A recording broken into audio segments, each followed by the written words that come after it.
Tonight Milo and I are out, and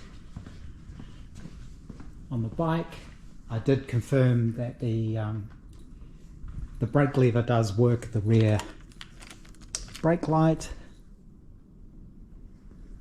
Milo, I don't know why as soon as I start making the film he needs to go and wee on things. Very strange.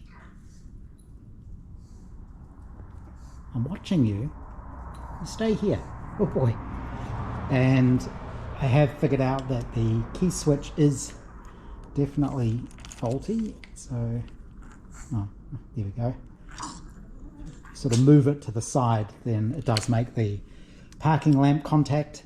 So I had a look online and I was able to find a repo switch with the correct cabling and connector, and it was pretty cheap. It was £30 I think, and £6 for postage, which works out cheaper than the postage of things I get locally, even though it's coming from the UK.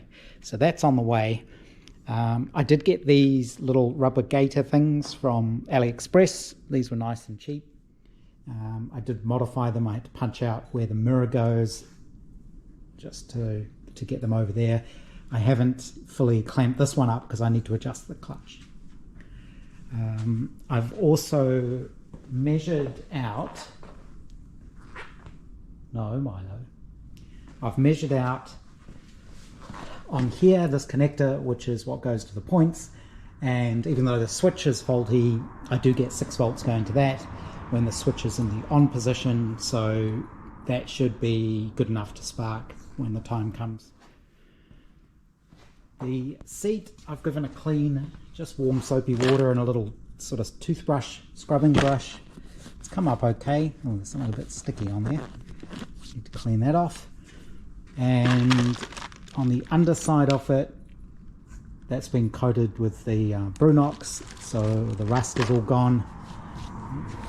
Need to wipe that off. It's a bit sticky. And my pistons and rings arrived. So these are the replacement pistons. The surface of them is reasonably rough, which is interesting, but I think the originals were similar to that anyway. I'm not going to do anything about that. I know people talk about polishing the tops of pistons and that kind of thing, but I'm just going to leave them as they came. I don't know if doing that would make any difference. It's a 15 horsepower bike, 16 horsepower, so I'm not sure you're really going to get many gains there. They fit in the bores nicely. I've labeled them already, and I have measured the piston gaps and they're all good. I don't need to adjust anything there. They're closer to the wider side of the tolerance rather than tighter, but again, I don't think it'll make too much difference. Definitely better than the older pistons, which are these ones. So that's good. I did have to, they're not marked in very obvious ways, but using a magnifier I was able to look at it and figure out that this is the top ring where you can see the little silver line around the outside edge. That's where the bevel is, and this is the second ring. The oil rings are pretty obvious because they're thin, nice and thin, and each of these rings is actually stamped. There's a little tiny letter A stamped just in here, which again I needed a magnifier to see, and I'm assuming that's the top. So I know which way around these go. I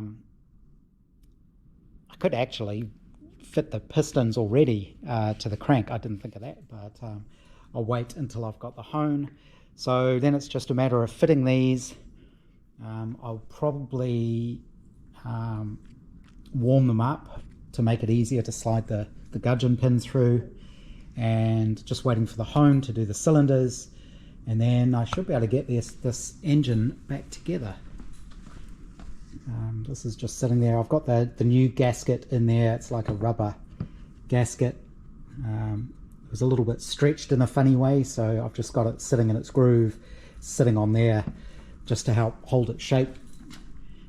Seat I mentioned still needs a bit more of a clean, I think.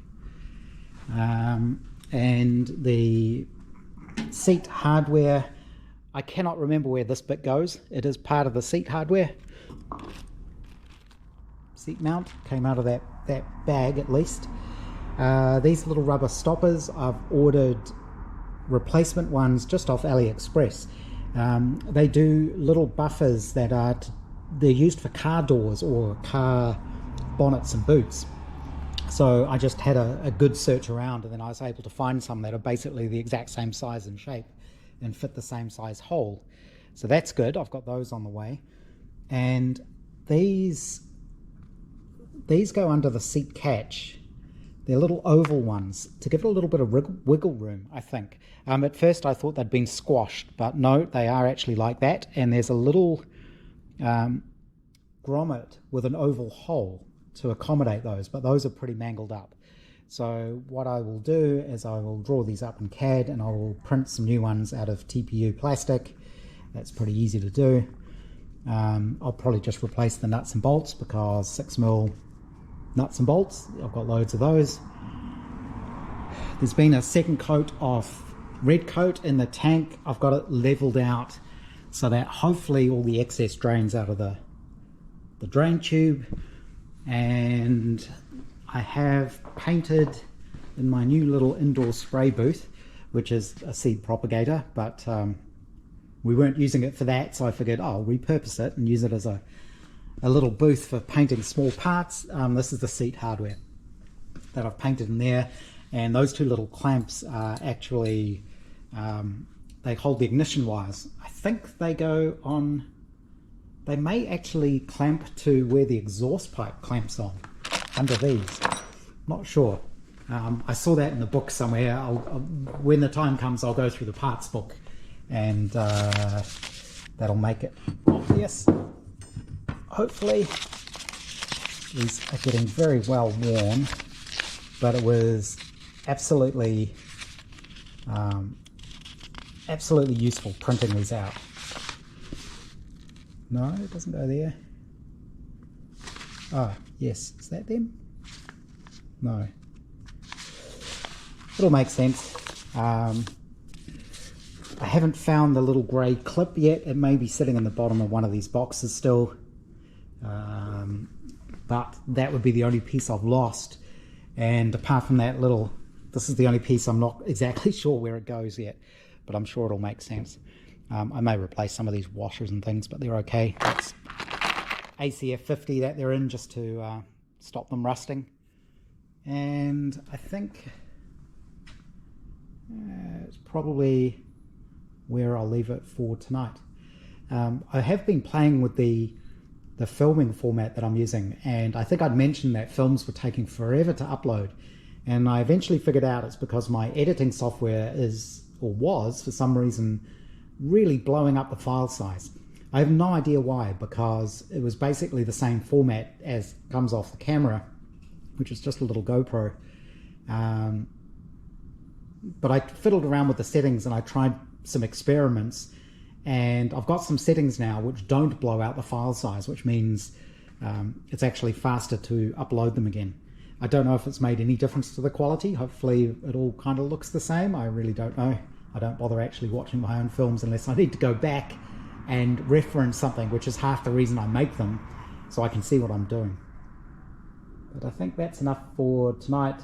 I think tomorrow we'll get the pistons on the con rods, and then the cylinder block is all ready to drop down.